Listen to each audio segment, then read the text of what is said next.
Hello పిల్లలు, అందరూ బాగున్నారా? నేను మీ బుజ్జిని. ఈరోజు మనం ఒక కథ చెప్పుకుందాం. ఒక అడవిలో ఒక కోతికి ఓ అద్దం దొరికింది.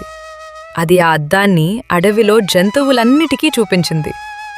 ఎలుగుబంటి అందులో తన ప్రతిబింబం చూసుకుని, అయ్యో, నేనింత కురూపినా అనుకున్నాడు. తోడేలు చూసి, నేను కూడా జింకలాగా ఉంటే బావుండేది అనుకుంది. ఇలా ఒకటి తర్వాత ఒకటి అన్ని జంతువులు వాటి ప్రతిమలను చూసుకుని, ఇలా ఉంటే బావుండేది, అలా ఉంటే బావుండేది అనుకున్నాయి. చివరికి కోతి ఆ అద్దం ఒక వివేకవంతమైన గుడ్లగూబ దగ్గరకు తీసుకుని వెళ్ళింది.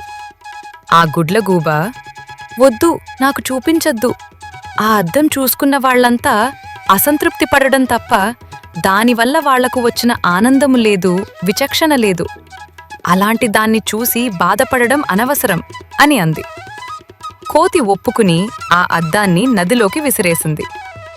ఇతరులతో మనల్ని పోల్చుకోవటం వల్ల అసంతృప్తి తప్ప ఆనందం రాదు.